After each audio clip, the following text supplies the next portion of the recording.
Hello good morning दोस्तों। Welcome back to new good way. आज दोस्तों 20 जून 2023 और 20 जून 2023 को हम जो डेली करंट अफेयर्स के जो इम्पोर्टेंट क्वेश्चन बनते हैं इनके बारे में हम डिटेल से डिस्कस करेंगे। और आज के दिन 20 जून को कौन सा दिवस है वो मनाया जा रहा है, तो 20 जून को विश्व शरणार्थी दिवस के रूप में मनाया जा रहा है।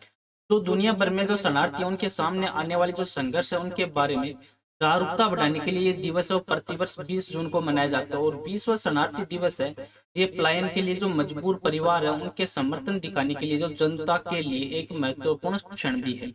और आज के वीडियो की आपको पीडीएफ चाहिए तो आप हमारे जो टेलीग्राम ग्रुप है वहां से वीडियो की पीडीएफ है वो प्राप्त कर सकते हैं। और लास्ट में आपको क्वेश्चन भी दिया जाएगा जिसका आंसर है वो आपको कमेंट बॉक्स में लिखना है।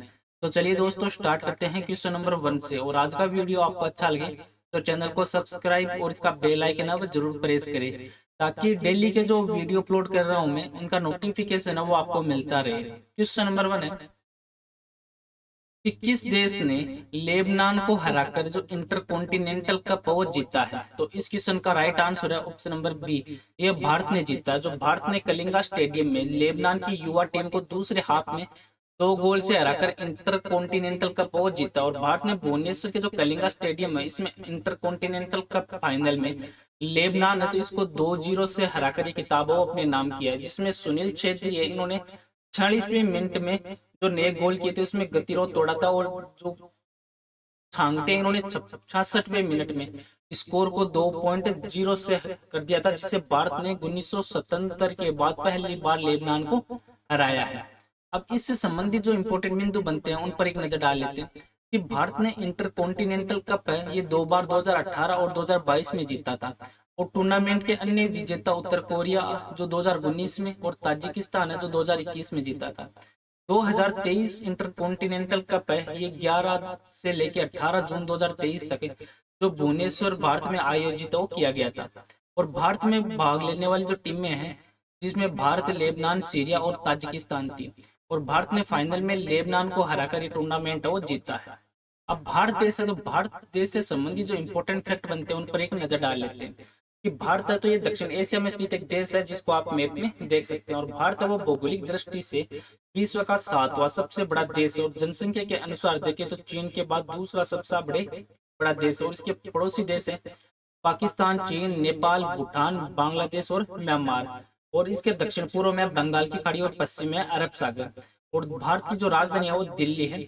और यहाँ के प्रेजेंट टाइम राष्ट्रपति हैं द्रौपदी मुर्मू और उपराष्ट्रपति हैं जगदीप धनखड़ और प्रधानमंत्री हैं नरेंद्र मोदी। और उप मुख्य न्यायाधीश भारत के वो हैं धनंजय चंद्रचूड़। और लोकसभा के अध्यक्ष हैं ओम बिरला।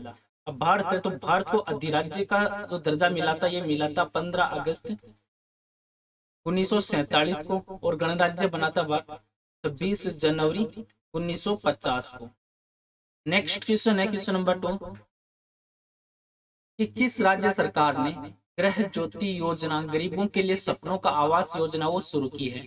तो इस क्वेश्चन का राइट आंसर है ऑप्शन नंबर सी, ये कर्नाटक राज्य सरकार के द्वारा शुरू की गई है। तो कर्नाटक सरकार इन्होंने अपनी गृह ज्योति योजना वो शुरू की है जिसका उद्देश्य है कि राज्य के गरीब और मध्यम वर्ग के परिवार है इनको किफायती आवास प्रदान करना। और ये योजना और राज्य की जो महत्वाकांक्षी सभी के लिए एक आवास योजना का एक हिस्सा है। और इसका उद्देश्य है कि अगले जो 5 वर्षों में लगभग 4.5 लाख परिवारों को आवास प्रदान करना है। और इस योजना की में जो गरीब परिवार है उन पर ध्यान केंद्रित करने के लिए योजना बनाई गई है जिसमें कर्नाटक सरकार ने गृह ज्योति योजना के कार्य के लिए 2288 करोड़ रुपए है अलग बजट में इसको रखे हैं। अब कर्नाटक राज्य है तो कर्नाटक राज्य से संबंधित जो इंपोर्टेंट बिंदु बनते हैं उन पर एक नजर डाल लेते हैं कि प्रधानमंत्री मोदी ने कर्नाटक में शिवमोगा हवाई अड्डे का उद्घाटन किया। और कर्नाटक सरकार ने अमृत नगरोत्थान योजना की घोषणा की। और कर्नाटक के मुख्यमंत्री ने 108 नम्मा क्लिनिक का शुभारंभ किया। और एशिया का सबसे बड़ा हेलीकॉप्टर कारखाना ये कर्नाटक में खोला गया। और प्रधानमंत्री ने नारायणपुर लेफ्ट बैंक नहर विस्तार नवीनीकरण और आधुनिकीकरण परियोजना का भी उद्घाटन किया। और सहकार समृद्धि सौदा इसका निर्माण कर्नाटक राज्य में किया जाएगा। और कर्नाटक राज्य तो इन्होंने 54 साल बाद जो संतोष ट्रॉफी है वो जीती है। और कर्नाटक राज्य ने भगवान बसवेश्वर और नाथ प्रभु केम्पेगौड़ा की मूर्तियों का भी अनावरण किया है। और कर्नाटक राज्य इन्होंने इंडिया जस्टिस रिपोर्ट 2022 में जो टॉप स्थान है वो हासिल किया। अब कर्नाटक राज्य तो कर्नाटक राज्य दक्षिण भारत में स्थित एक राज्य है जिसको आप मैप में देख सकते हैं। और कर्नाटक के जो कर्नाटक के जो पड़ोसी राज्य हैं जिसमें है गोवा, महाराष्ट्र, आंध्र प्रदेश और केरल। और कर्नाटक की जो पश्चिमी सीमा वो अरब सागर से भी लगती है। और प्रेजेंट टाइम मुख्यमंत्री हैं बसवराज बोम्मई और राज्यपाल है थावर चंद गहलोत। और कर्नाटक में टोटल जिले हैं 31। और कर्नाटक राज्य का जो गठन हुआ था वो हुआ था 1 नवंबर 1956 को हुआ था। और कर्नाटक की राजधानी है बेंगलुरु। नेक्स्ट क्वेश्चन है क्वेश्चन नंबर 3 कि एक्सिस बैंक ने किसे गैर कार्यकारी अध्यक्ष के तौर पर नियुक्त किया है। तो इस क्वेश्चन का राइट आंसर है ऑप्शन नंबर सी, ये एनएस विश्वनाथन को नियुक्त किया गया है। जो एक्सिस बैंक है इन्होंने भारतीय रिजर्व बैंक के पूर्व डिप्टी गवर्नर हैं एनएस विश्वनाथन, इनको गैर कार्यकारी अध्यक्ष के रूप में नियुक्त किया गया। और बैंक के जो निदेशक मंडल ने तो 3 साल की अवधि के लिए विश्वनाथन को नियुक्त किया है। और एक्सिस बैंक के अलावा विश्वनाथन को अप्रैल 2023 में रिजर्व बैंक के सलाहकार बोर्ड के रूप में भी नियुक्त किया गया था। और विश्वनाथन है ये 1981 में आरबीआई में शामिल हुए थे और मार्च 2020 में डिप्टी गवर्नर पद से रिटायर वो हुए थे। अब एक्सिस बैंक है तो एक्सिस बैंक भारत का एक प्रमुख निजी क्षेत्र का बैंक है। और एक्सिस बैंक का पहला नाम था यूटेक बैंक लिमिटेड और जुलाई 2007 में इसका नाम बदलकर एक्सिस बैंक लिमिटेड वो कर दिया गया था। और एक्सिस बैंक लिमिटेड को 1993 में शामिल हो किया गया था। और इसका जो हेडक्वार्टर वो है मुंबई महाराष्ट्र में। और एक्सिस बैंक की स्थापना है वो सन 1993 में हुई थी अहमदाबाद के अंतर्गत। और इसकी टैगलाइन है प्रति का नाम जिंदगी। अब बैंकिंग से संबंधित जो इंपॉर्टेंट बिंदु बनते हैं उन पर एक नजर डाल लेते हैं कि भारतीय रिजर्व बैंक है इन्होंने कोहिमा में अपना उपकार्यालय खोला है। और गो डिजिट लाइफ इंश्योरेंस को भारत में जीवन बीमा कारोबार के लिए इरडा की मंजूरी वो मिली है। और बीओबी ने national stock exchange of India में अपने स्वामित्व का एक जो हिस्सा बेचने के लिए अपने इरादे की घोषणा की है। और आरबीआई ने इंडियन ओवरसीज बैंक पर 2.2 करोड़ रुपए का जुर्माना लगाया। और आरबीआई ने अनक्लेम्ड डिपॉजिट के निपटान के लिए जो 100 डेज सोपे अभियान शुरू किया है। और सेबी ने जो एचडीएफसी बैंक को एचडीएफसी एएमसी के नए मालिक के रूप में मंजूरी प्रदान की है। और बैंक ऑफ बड़ौदा ने अपने डिजिटल प्लेटफॉर्म पर हाल ही में इलेक्ट्रॉनिक बैंक गारंटी इसको लॉन्च किया है। नेक्स्ट क्वेश्चन है क्वेश्चन नंबर 4 कि भारत की पहली महिला कबड्डी लीग है इसका उद्घाटन वो किस शहर में किया जा रहा है सॉरी। तो इस क्वेश्चन का राइट आंसर है ऑप्शन नंबर सी, ये दुबई में इसका आयोजन है वो किया जा रहा है। जो भारत की पहली महिला कबड्डी लीग है इसका उद्घाटन दुबई में किया गया। और मेंस प्रो कबड्डी लीग की सफलता के बाद जो महिला एथलीट है उनके लिए एक नई शुरुआत की जा रही है। और इस लीग में 8 टीमें वो शामिल होगी जिनमें टोटल मिला के 96 खिलाड़ी भाग ले रहे हैं, जिनमें प्रत्येक भारतीय राज्यों का प्रतिनिधित्व करे। और विजेता टीम को लगभग 0.5 मिलियन दिरहम जिसे रुपए में देखें तो 1 करोड़ रुपए का बराबर का जो पुरस्कार वो प्रदान हो किया जाएगा। नेक्स्ट क्वेश्चन है क्वेश्चन नंबर 5 कि विश्व शरणार्थी दिवस है ये हर साल किस दिन मनाया जाता है। तो इस क्वेश्चन का राइट आंसर है ऑप्शन नंबर ए, ये प्रत्येक वर्ष 20 जून को मनाया जाता है। जो दुनिया भर के शरणार्थी उनके सामने आने वाली जो संकट या कठिनाई है उनके बारे में जागरूकता बढ़ाने के लिए विश्व शरणार्थी दिवस प्रतिवर्ष 20 जून को मनाया जाता है। और विश्व शरणार्थी दिवस जो भी प्लान के लिए मजबूर परिवार है उनके समर्थन दिखाने के लिए जनता के लिए एक महत्वपूर्ण पल भी माना जाता है। अब जून मंथ है तो जून मंथ में निम्न इंपोर्टेंट दिवस मनाए जाते हैं जिन पर एक नजर डाल लेते हैं कि 1 जून को हाल ही में विश्व दुग्ध दिवस माता पिता का एक वैश्विक दिवस के रूप में मनाया गया।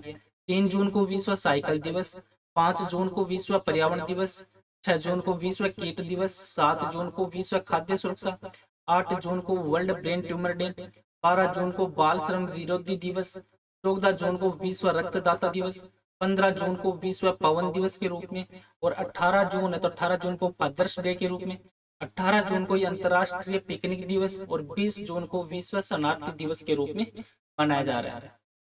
नेक्स्ट क्वेश्चन है क्वेश्चन नंबर 6 कि सोलर अल्ट्रा वायलेट इमेजिंग जो टेलीस्कोप है इसका निर्माण वो किसके द्वारा किया जा रहा है।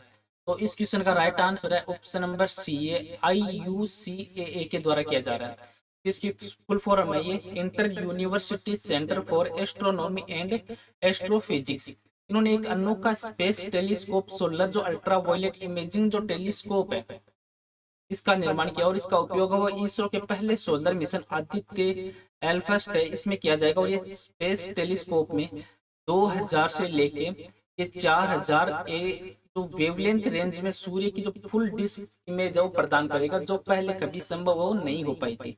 और आदित्य एल फर्स्ट मिशन में 7 पेलोड के साथ इस स्पेस टेलीस्कोप को भेजा जाएगा।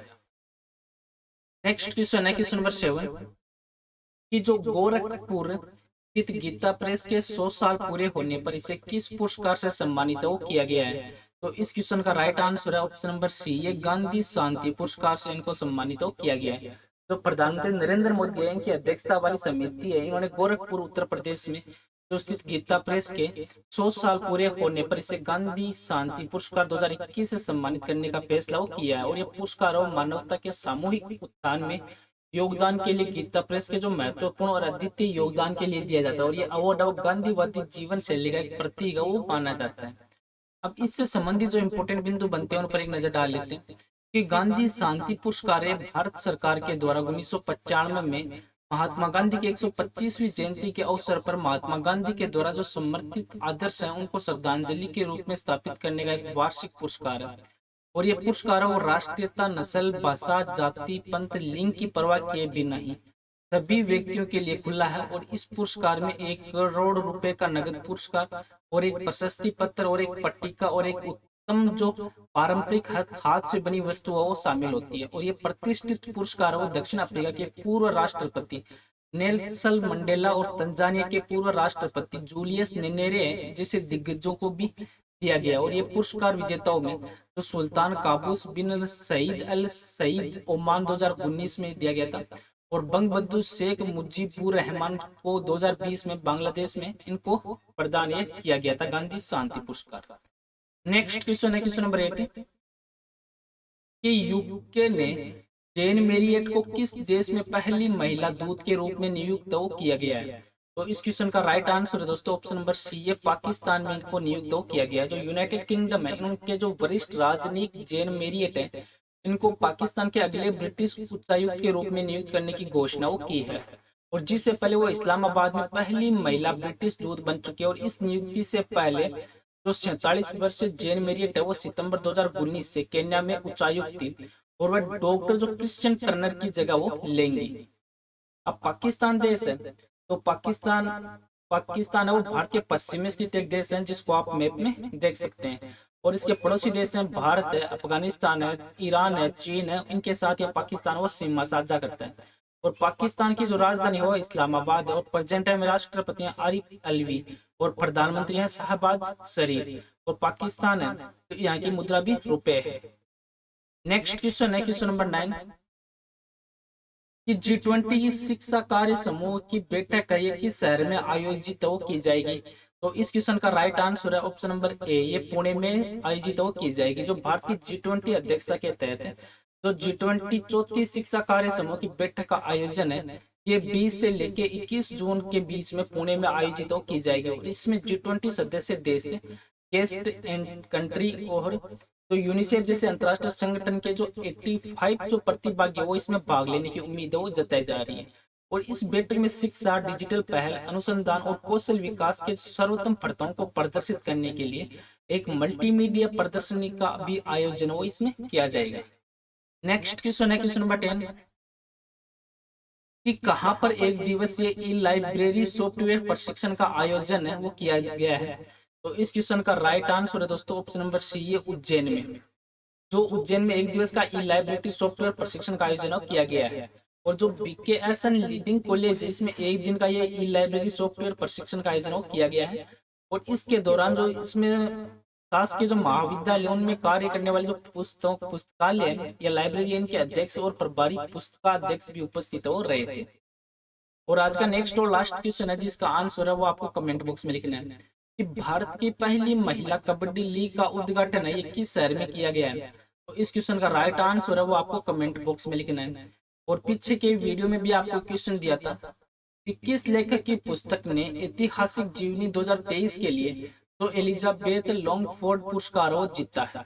तो इस क्वेश्चन का राइट आंसर था ऑप्शन नंबर ए, ये रामचंद्र गुहा के द्वारा जीता गया। जो इतिहासकार और लेखक है रामचंद्र गुहा, इनकी जो पुस्तक थी rebels against the Raj, western fighters for India's freedom, इन्होंने ऐतिहासिक जीवनी 2023 के लिए जो एलिजाबेथ लॉन्गफोर्ड पुरस्कार जीता है। चलो दोस्तों, आज का वीडियो है वो यहीं पे समाप्त करता हूँ। वीडियो आपको अच्छा लगे तो चैनल को सब्सक्राइब और वीडियो को शेयर जरूर करें। Thank you all of you.